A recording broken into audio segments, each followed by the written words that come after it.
yeah. I'm a mountain man. Connor, take one. I'm a mountain man. Why me do my dance? Great to meet you. Like, I literally just likewise. met you. Yeah. Thanks for having me. Thanks for coming around. Awesome. Yeah, it's a beautiful space. Thank you. Super appreciated. It's Hell yeah. almost there. Just a few last details to finish up. Do you work in spaces like these? I always wonder. Well, I have, of course, and I hop around. When I'm working with other people, I end up in cool spaces, which is great. But my space at home is just a tiny little, dungeon. I got new people and new things, but it all just piled up with equipment. It's funny because I do like sometimes this more like mainstream pop or like trap hip hop, but it's becoming increasingly rare unless there's really budget and there's like a label behind it, because it's true that so much could be accomplished in the box, right? And in a cool space that you've kind of like built for yourself and you understand well. Most people just come in here like for that space. From that kind of genre, people come in here mostly for drums or vocals, right? Because not everyone can buy a U67 and a bunch of 1073 preamps. Yeah. I mean, in most cases, it's like if someone's looking to get live instruments, it's like that's the only time. But even then, there's a lot of more and more people are setting up home studios with full drum kits and shit. Obviously, it's not gonna be like this, but you can get what you need. My room is an example of that, where it's like the room is terrible and like but it's not treated drums, properly, and like the drum set I have is like $100 old like beat up drum set that was in storage for years, like, but you make it work, and the art is more important than like the tool, like, it's how you use the tools. You were this song before I wrote it. Whatever. Inspiration when I can't sleep. Fucking you my melatonin. Wanna see you every night through the day. With my hoodie on your morning walk. You were the song before I wrote it. Inspiration when I can't sleep. Fucking you my melatonin. You're in all my perverted dreams. I wanna see you every night through the day. With my hoodie on your morning walk of shame. Just imagine if we really leaked the tape, how much you think they'd pay? Hey. Yeah, absolutely. Yeah. I think, the more I do this and the more I meet, like, I navigate in between two tiers of like people, and I'm fortunate now to meet more and more like people that are they handle much bigger projects, like way bigger. Yeah. And then it's all like about the psychology of like, if you have a clear like concept of what you're trying to achieve, and you know what you're aiming for, you can get results out of anything. Yeah, I totally agree. Yeah, it's more the philosophy and the taste behind it. I don't know who originally said it. A bunch of people have said this, but it's not the skills, it's the taste. It doesn't matter. Everybody knows how to use recording software now. So people can play instruments. That's not what separates anyone. It's their taste. Yeah. That's funny because I had a conversation not that long ago with Manny Marroquin, who said exactly that. He was like, it's just taste, bro. Like, if you're lucky enough that your taste appeals to the masses, then you're in a good place. Yeah. Taste and, consistency and, willingness to be judged. Obviously there's other factors. That's funny. You get a lot of haters? Yeah, absolutely. Every day. Yeah. Yeah. It's really funny. I mean, how do you deal with it? That's like something I'd love to touch on a little bit. Well, I tend to, I get mad. You know, Yeah. everybody gets mad. Yeah. And I usually like roast them back. But that ultimately I'm flattered that there is enough of a reaction, enough of an emotional response for people to feel like they need to, you know, yell at me about whatever they're yelling at me about. But I mean, I get myself in trouble sometimes by responding to people because then I get this is a whole thing. I was just going into it on Instagram yesterday. Like I end up getting reported for bullying even though I was the one receiving the harassment.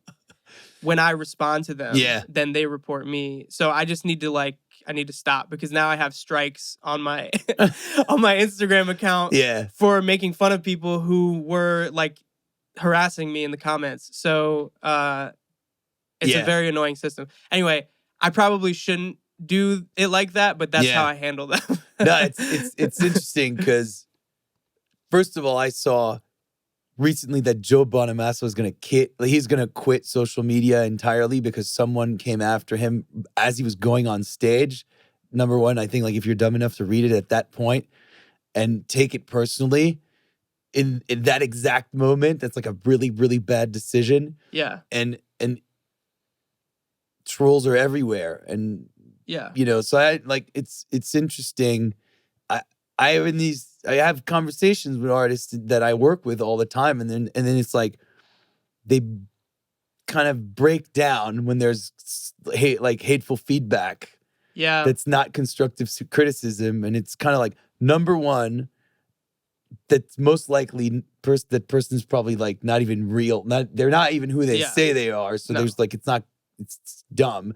And then if it's like, you know, oh, you're like a folk band and there's someone saying that you need more auto-tune, well, cool, that's just not your demographic. You don't care. Yeah. And then the defining factor is that they'll hate you for it now, but if you blow up, you'll be revered for like, oh, it's like it was cool because of that mistake in particular. Yeah. It's kind of like threefold, and it's why it's exactly what you say. I'm flattered that there's an emotional response should really ultimately be your only response, I feel. Yeah. Yeah, absolutely. I mean, that's all you can ask for, ultimately. And I also think back to a lot of times, especially when I was younger, of course, there are so many artists that I hated initially, or just like people on the internet that I hated for whatever reason. And then I ended up coming back around for whatever reason. I like to think that eventually I'll be able to win people over. Yeah. But ultimately, fuck them. Who cares? Like, it's not... I think the other thing to keep in mind that I try to keep in mind is the art or the process is only for me. Yeah. The process is a selfish process. Sharing it, that's a separate thing. Yeah. And people's reactions can be whatever they are. But ultimately, if I know that I got something out of creating whatever this thing is that they're mad at me about, I don't care. It's still, you know, it's frustrating seeing people saying dumb shit about me all the time, but it's ultimately like, it is what it is. You know, I already got what I needed out of it. Yeah. Well, you're a public figure now, kind of, right? So it comes starting with the territory. To be that way. Yeah. Comes with territory, for real. Yeah. So you can't really afford to be insecure. Yeah. And well, that's kind of what's tough about it is it has to be a balance of course, it doesn't feel good to receive negative comments all the time, but yeah, I mean, it just comes with the territory. And I mean, a lot of them I legitimately do think are funny, but yeah, a lot of people annoy me too. But and then one other thing on that is existing on the internet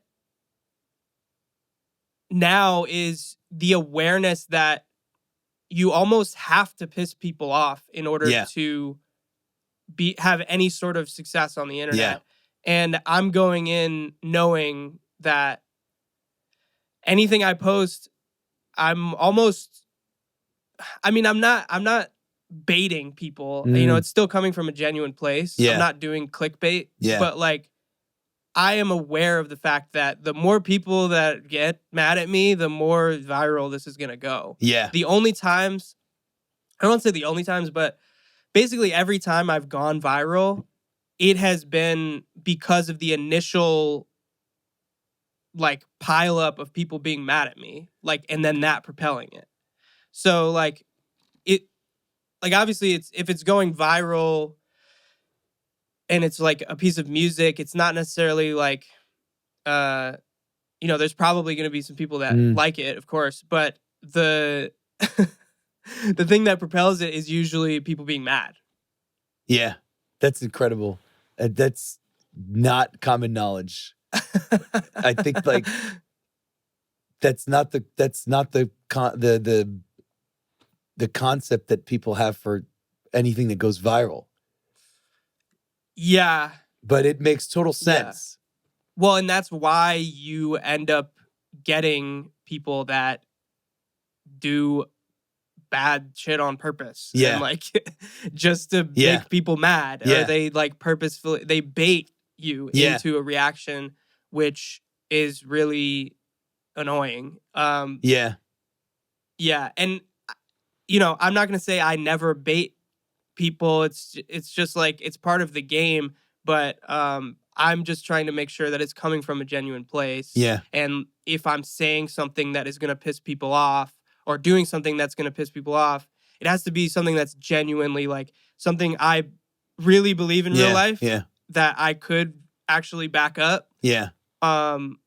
Or just like something I genuinely wanted to do, or something I genuinely thought was funny, not just like doing something solely for the purpose of pissing people off. Yeah. Because, I mean, that backfires, right? It does, absolutely, yeah. And people accuse me of that too sometimes, like doing, I don't know. I mean, it doesn't even matter. These are just internet idiots. But it is kind of, this process of, I guess, becoming a sort of niche internet person has been, it's like an internal battle of like the difference between the way that you perceive yourself and the way other people perceive you. Yeah. And your presence on the internet is you attempting to shape what other people perceive you as. So it's like this battle of constantly trying to create a context where you can exist in people's minds. It's like people have to understand who you are within like one sentence. Like, what is this person? Their whole existence exists in this one sentence. Connor, oh, that's the guy that makes the samples. Steal this guy. Here's an idea. Do something with it.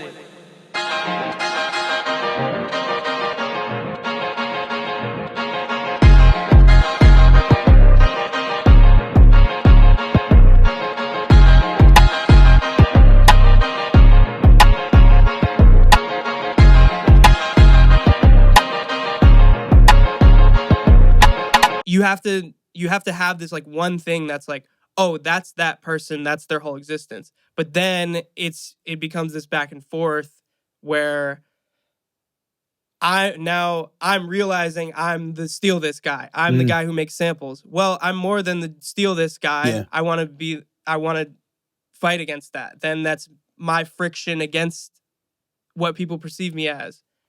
But even getting to the point where people have any conception of what I am was already a battle. So it's this like crazy cycle, I don't know, of like constantly trying to create something that people can attach to. Yeah. Anyway, that's a whole random, I'm always thinking about this shit because it's so surreal seeing the way random strangers on the internet perceive me as a human being that they've never met. That's really, it's fascinating. Because I've never seen anyone talk about it like that, because no one really explained the mechanics of how all of this happens, right? I think you only see like, it's this typical, you only see the tip of the iceberg. like the Jake Harlow situation, right? Jack. Yeah. Sorry, I'm. Yeah. Man, that dated me hardcore, right? Just No, dated myself hardcore right there. Yeah, close enough. Yeah. Yeah. It's now you know him as like this brutally famous rapper, right? Yeah. But he's really a TikToker, I guess. Well, he was. he got famous prior to TikTok, but it was So like sort of an internet. So now it's like climb, yeah.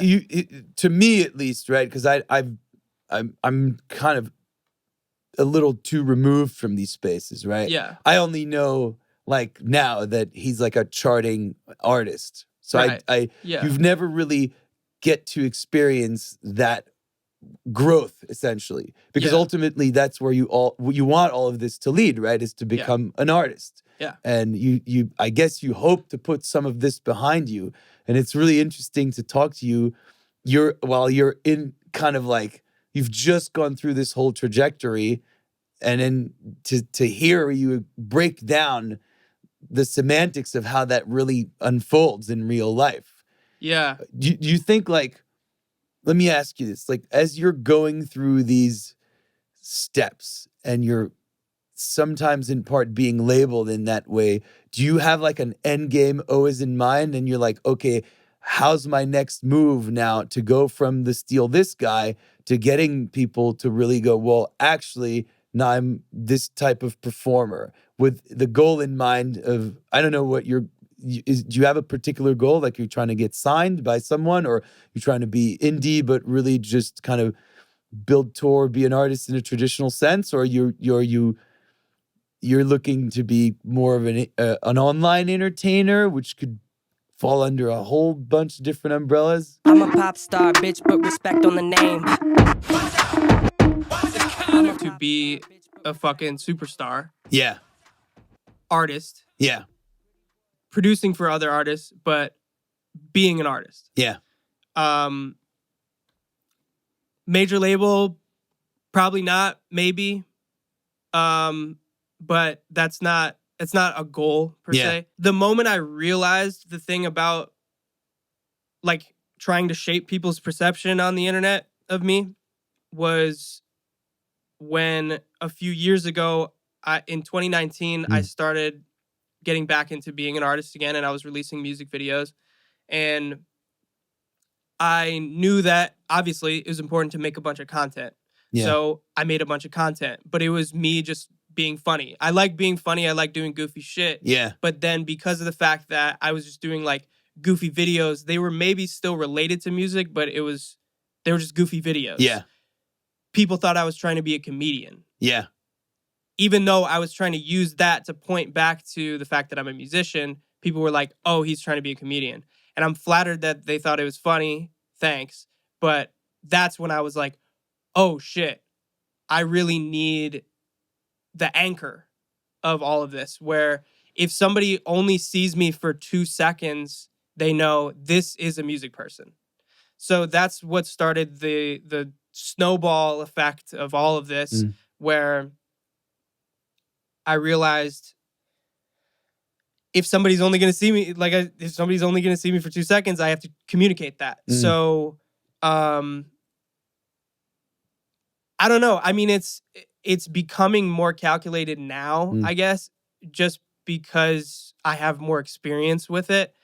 It's a mixture of doing whatever the fuck I want and just feeling it out, and also trying to like weave it into this longer narrative, I guess, that people can attach to. Worrying about where or when or how people see me too much is just gonna stunt my creative process. So I ultimately just need to do whatever I want and whatever I'm feeling, because doing whatever I want and following the feeling is what got me here in the first place.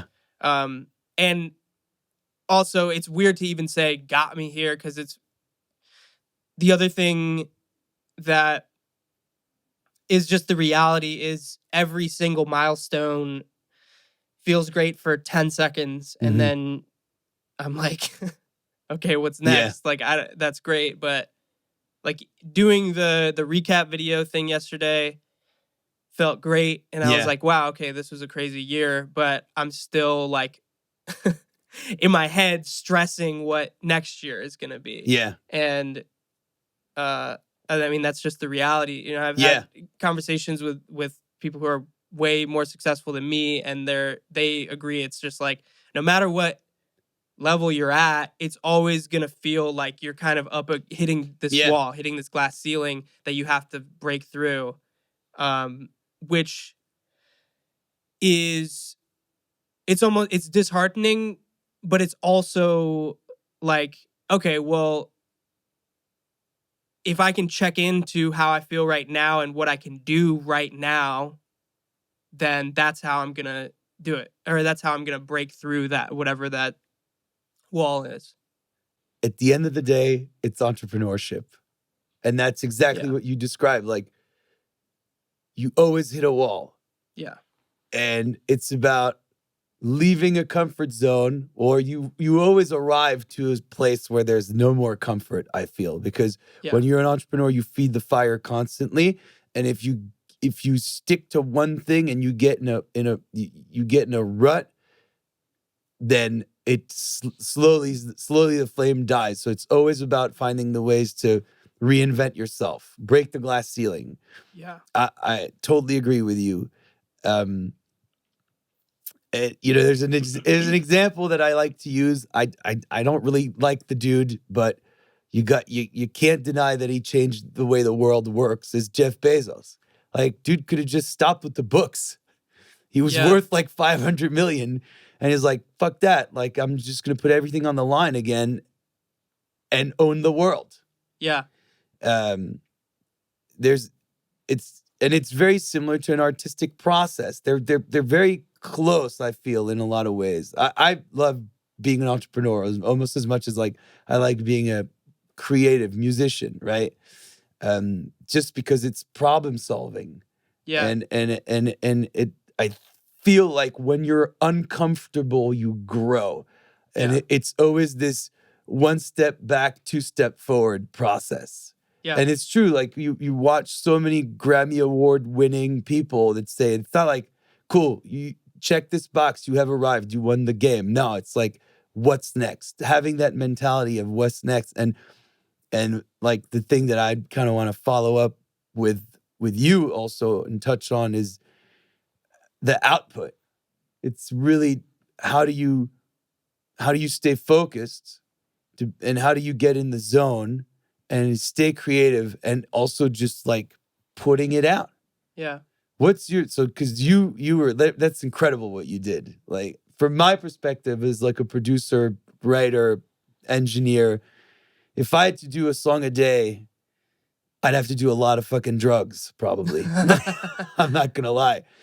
Well, yeah. Well, what's crazy? So, I did a song a day for an entire year. Craziest year of my life. Let's do a recap. So in February of this year, I finished doing a song a day for an entire year. Then I went to Mexico to celebrate. A few weeks later, I started this series called Steal This Idea, where I give out music samples for people to use. A bunch of them went viral, which led to thousands of people using them, including Joe Gatto, which is hilarious. I released a song called Simp with Casher. Then Logic followed me and DM'd me, and we ended up making a bunch of music together. Here he is making a beat out of one of my samples. Connor and Logic coming soon. Then I signed to Russ's new record label. Just kidding, that was April Fool's. Then I hit 10K on IG. 2 weeks later, I hit 20K. Then I went to Coachella. Polo G posted one of my samples. I released a song called Nostalgia. Then my brother got married in Philly. Babyface Ray hopped on the same sample that Polo G posted. NASA made a video with my beat in the background. Made a bunch of shit with FKI first this year. Went to Mexico City, which was fire. Red Bull made a video using my beat. I hit 100K on IG. I released a song called Curb Stomp Your Enthusiasm, followed by a song called Splinter. Jaden Smith followed and DM'd me. I met Gary Vee and his team. He followed me on IG. I played a show in my hometown, Cleveland, Ohio. Dropped a song called Let Me See Them Toes. Accidentally went viral for a video about expensive cookies. Ice-T used my beat in a YouTube video. I impersonated Tesla on Twitter and it ended up all over the news, including John Oliver, which was insane. I signed a distribution deal with Troy Carter's company, Venice Music. My first release through them was a song called Elon Musk Can Go Fuck Himself. And now I just announced the release show for my new album, Friday, January 20th in LA. Come through. Buy tickets right now.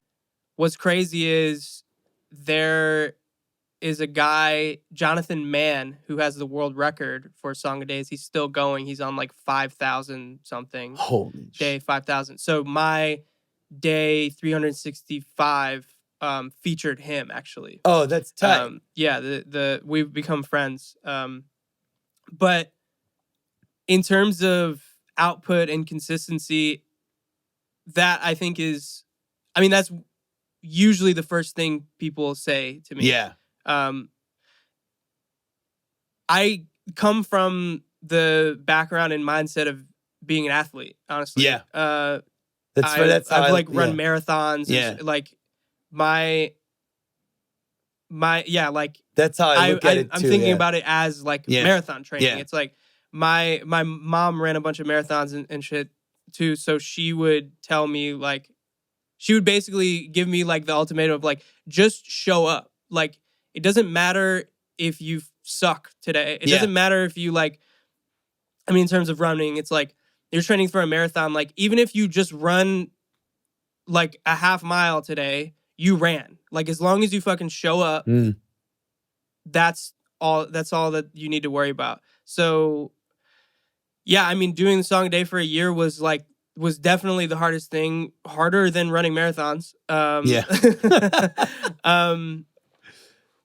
But I knew that if I showed up every single day, and there were, like, I would say most days, I did not feel like it, or I didn't have the inspiration that I thought I needed, or what. There was always something going wrong. There was always, like, it was a nightmare, but it was the best thing I've ever done.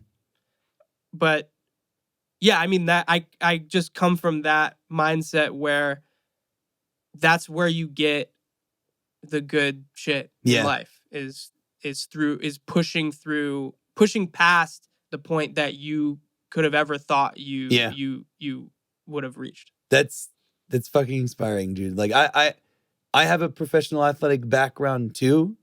I did a bunch of stuff, and that's really, you could always come back to that. I really believe that like pushing yourself, it's the same thing. You're really never pushing yourself physically. You're just pushing yourself mentally. Yeah. And I look at it like that way too. It's growth. Yeah. If you're able to take that step back and feel the pain and just understand that it's making you better, it's all growth. Like, it's almost like, I mean, it's maybe exaggerated now, but like every time I finish a mix, I'm like, this is so much better. Like, I want to throw all the rest of like the 1,000 other ones that I did in the garbage. I was just like, oh. Yeah. But yeah, the consistency is just like an incredible thing, and it's so powerful. Did you ever feel like you got into a rhythm and then it became natural, or did you always feel like you had to fight against, like you were rowing against the current?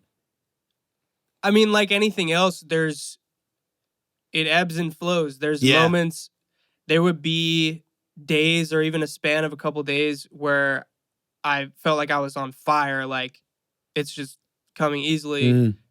But most of the time, it was a grind. Like, most of the time, I was fighting through it. I mean, just the pressure. This was the other aspect of this, is I'm doing this publicly. Yeah. So not only do I have to figure out what the fuck I'm going to make today and produce it and write it and shoot a video for it on a green screen and then edit the video, like, the knowledge that when I finish this, thousands of people are about to decide, like, my entire existence based off of this. Yeah.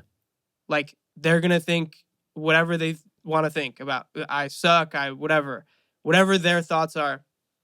So knowing that while I'm making something and knowing that when I post this in 20 minutes, it's like the world, it's not mine anymore and the world owns it. Like, that was the hardest thing, but the best thing. Yeah. Because I've always made lots and lots of music my whole life. Yeah.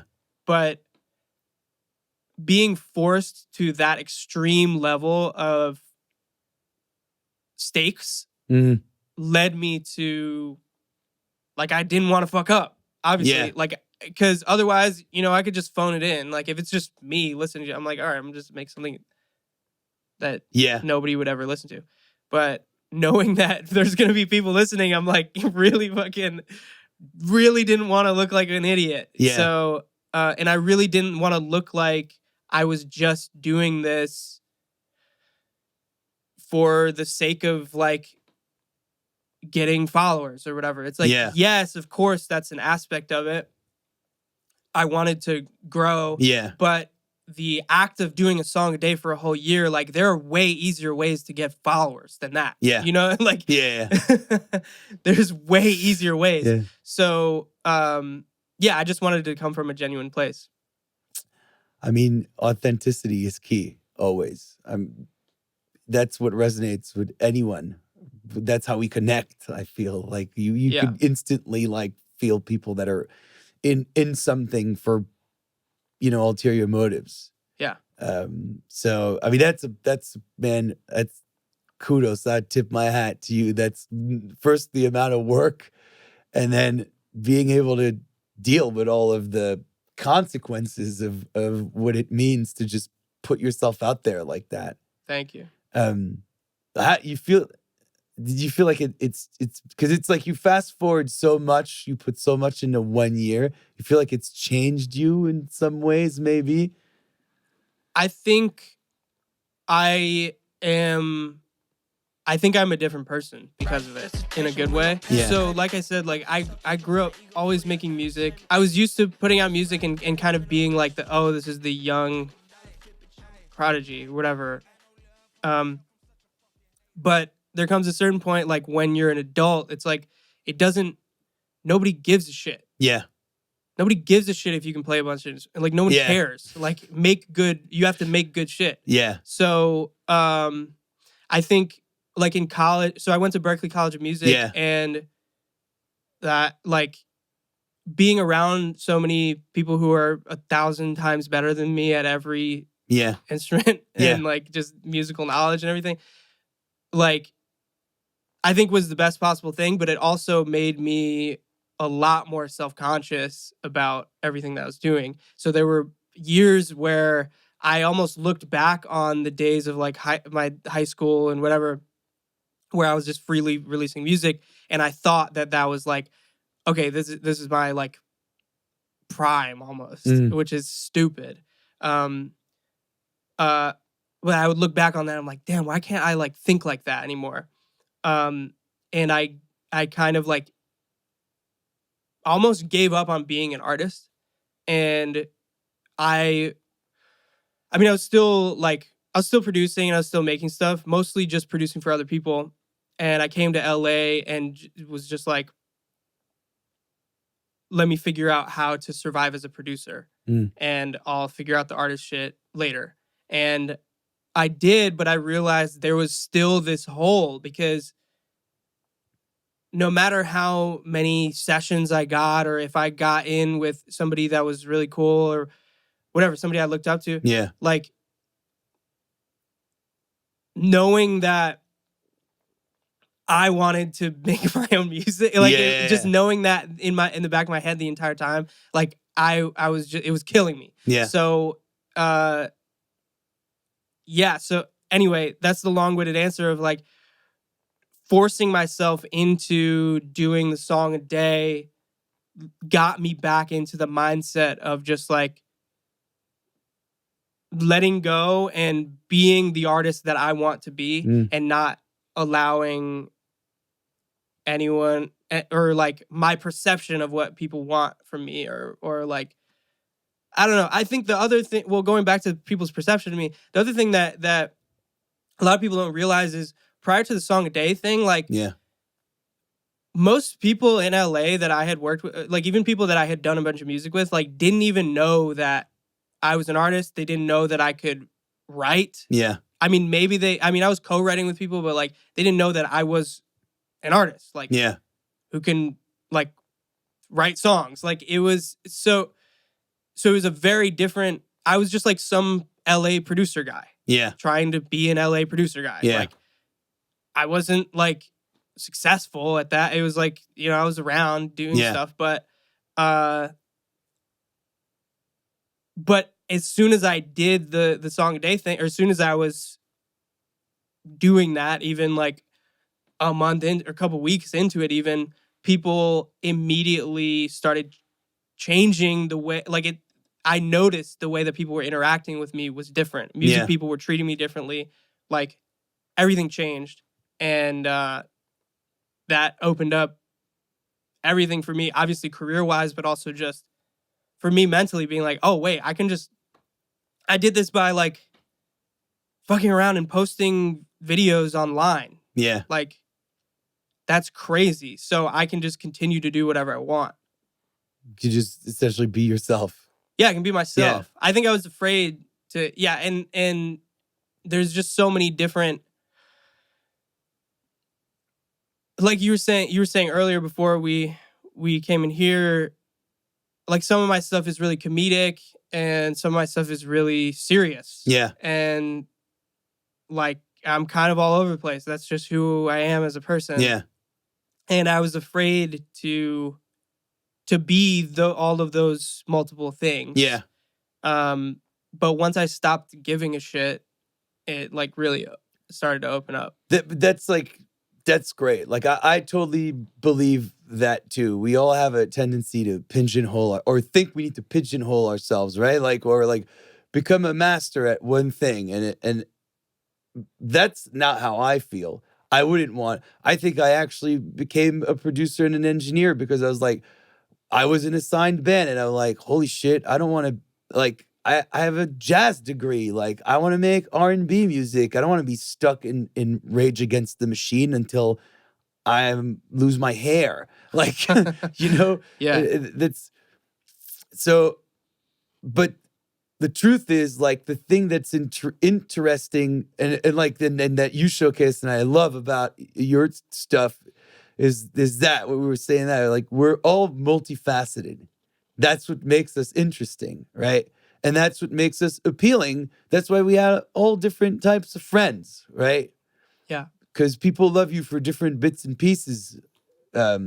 That, you know, probably also as a whole, but there's some things that you share more with different people, which is great. Like, that's fantastic. And you're not just this one-dimensional being. Yeah. That's what's cool. And that you're able to showcase that. Yeah, there's a big difference between Mountain Man and the Occupancy, right? Track. Like, that's great. Like, I thought it was really cool.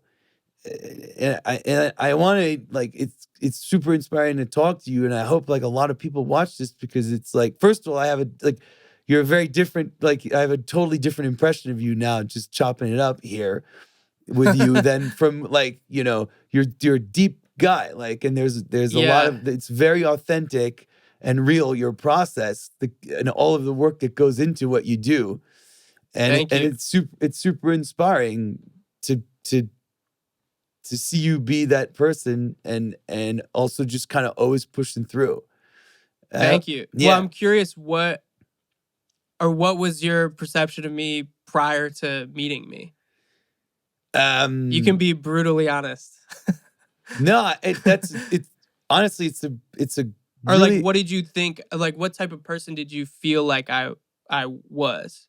You know what? It's interesting. I probably feel, now that I'm talking to you, I probably feel like you were going to be pretty much this guy. Okay. Yeah. Yeah. It comes probably from the fact that I meet a lot of people like you know, and I know that there's a high level of commitment and intellect and passion that goes into doing these things. And I know the struggle, like the back and forth, and also the, like, it's tough, like, because sometimes it's like, well, this is not really who I am today, and it takes a lot. And I was kind of expecting you to be who you are. Like, I wasn't like, oh, this dude's like a total goofball, right? Like, and then I'm here and I'm like, whoa, okay, Jesus. Also, like, I saw you, like, you know, I do this for a living too. So, like, I heard you play drums. I'm like, oh, there's a trained musician. Yeah. Like, I know dynamics. Yeah. Right. Like, yeah. So I knew that there was a lot, like, that you had a big baggage of musical skills and brains from just watching you online. Thanks. It's interesting. Yeah. Yeah, I mean, of course, everybody sort of has a online persona. I try to. I mean, of course, I have a bit of an online persona, but I try to like keep it as much of me as possible. There's a YouTuber that I like a lot who's like a music guy. He's like a music marketing dude, Jesse Cannon. You heard of him? I don't think so. You know, some like music marketing guru. He's got a YouTube channel, but he's not just a YouTube guy. It's very reductionist that I say he's just a YouTube. I worked with him on like consulting stuff. He worked at Atlantic Capital. Like he's genuinely like a super brilliant dude. And he said like music marketing 101, you are your brand yourself. Yeah. Like it's not about whatever the fuck you're wearing. It's like you. Yeah. Who you are at your deepest, like most intimate self, and that needs to come out, and that has like, that bears like a high level of responsibility and potential like consequences that you might not be okay with. Yeah. Yeah. I think there. Excuse me. I think there are a lot of assumptions from independent artists and artists that I see online that there will be some sort of external thing that will be like the key to them figuring out how to be successful, but that's not gonna come. Like that doesn't come. Like even if there is, I mean, of course, like people have, there are people who help me with everything, and like, and I have guy who does my cover art and all this. Like I have a team and I have a manager and stuff. But ultimately, like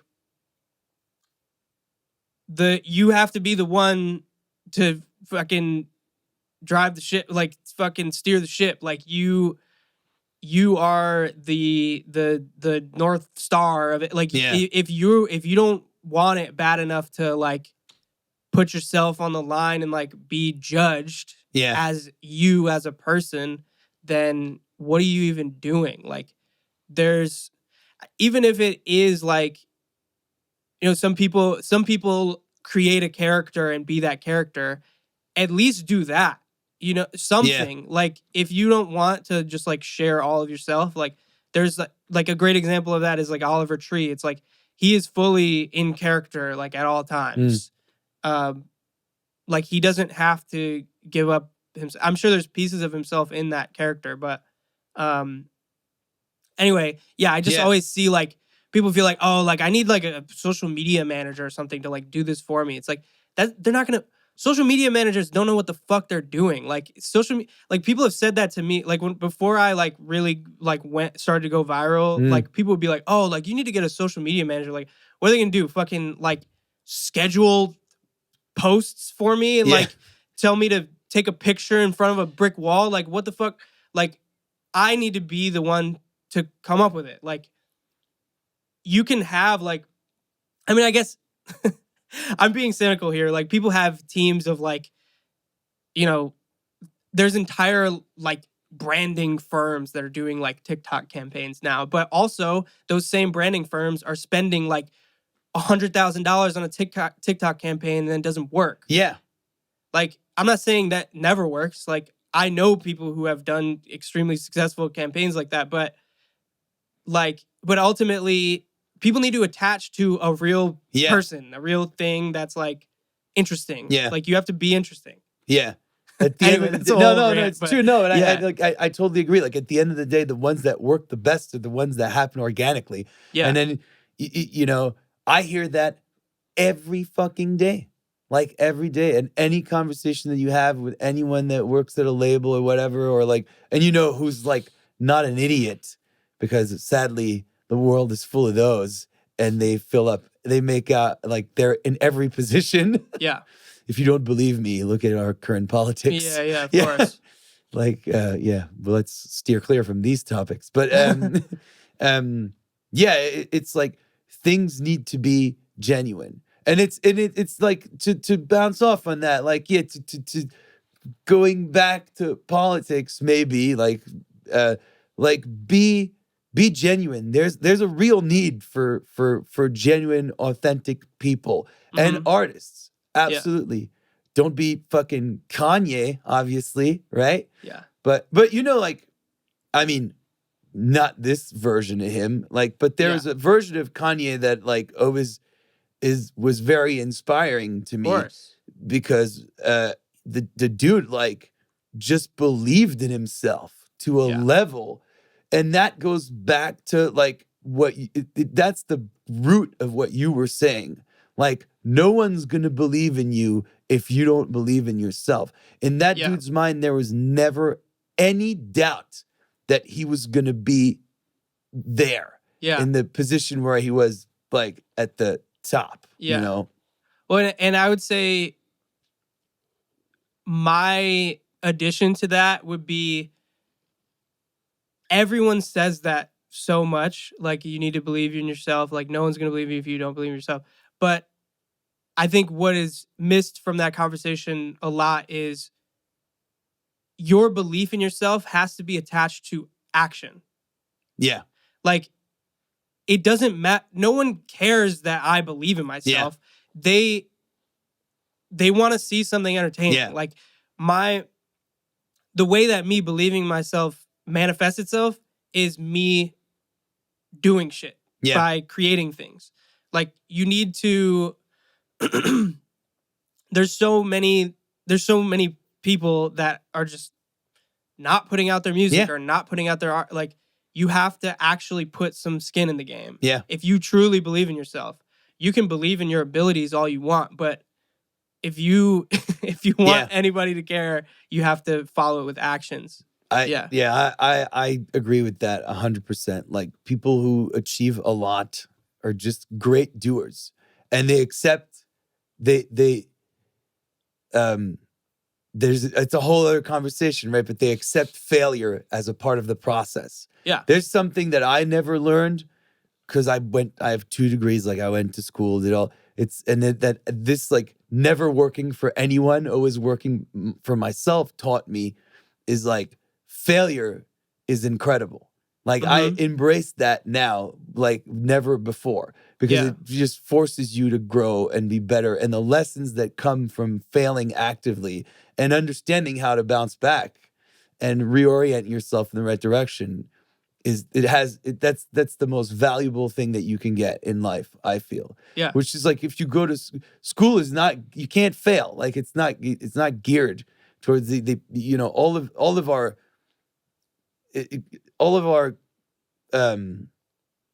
everything that we've built, the whole architecture of our system is made so that you would just be eased into something and like not really be able to fail, right? The people, and that's why like all of the people that you look up to and that change the world as we know it, they're always outside of the box. They fail in the kind of like rigorous structure where you can't fail. Yeah. You need to learn how to fail efficiently, and there's no other way than just like doing it a lot. Yeah, exactly. And it's like, you know, I get it. You hate Elon Musk, but I mean, you can't deny what the dude has done. Like, all right, so update. Jake Tapper posted this of my fake Tesla tweets and Elon's tweet in response to it. He's going to fucking Mars. Or you? Like, you know what I mean? Yeah. Again, controversial topic. I go on a whole thing on Elon. You know, I just put out a song called Elon Musk Can Go Fuck Himself. That's why I want to bring it up. But yeah, I mean, I'm with you. Like, I really don't know what to think about the dude, but like, I mean, he gets shit done. Like, at the end of the day, stuff is coming out. Yeah, but listen to the song. Yeah, Elon Musk Can Go Fuck Himself out now. But being a person of action, for sure. Yeah. If you had to do over, would you do it again? Do a song a day? Yeah. Or what? Or all of this? All of this, yeah. Yeah, I mean, there's no, like, the other thing I like to reiterate is, like, none of these things were, like, a big master plan. Like, it wasn't, like, all of this happened by accident. Yeah. Like, I didn't know any of it. It was like, and also the song a day shit didn't even really pop off. Some of them did numbers sort of. Yeah. But like didn't really pop off. Like I got more opportunities and like people that I knew started to respect me more and all that. But I just followed the feeling. So I wouldn't change it at all. So what's next? Well, I've got an album coming out January 20th. I'm doing an album release show at the Moroccan Lounge in LA, January 20th. Buy tickets. Yeah. Pre-sale tickets, I don't know. But yeah, I mean, I'm like, I'm putting this album out and then just hitting the ground running. Like, honestly, just ready to release more music and like transition into like, yes, I'm still, of course, all content in like social media craziness is definitely the center of everything. But like I was saying before, with pivoting and changing people's perception of me, now this is a period of like, okay, transition into understanding, okay, this guy is an actual artist that puts out music. Yeah. Let's go listen to his music and go to his shows. Like that, a little more focus on that. Yeah. But of course, yeah, I'm going to continue to make a bunch of content, but cool. Yeah, well, more music. Dude, thanks for sitting down like this. Yeah, thanks for having me. This was absolutely. Great. Thanks, man. Yeah. I'm super excited. And I'll be at the show for sure. Hell yeah, You saved thanks. the tickets.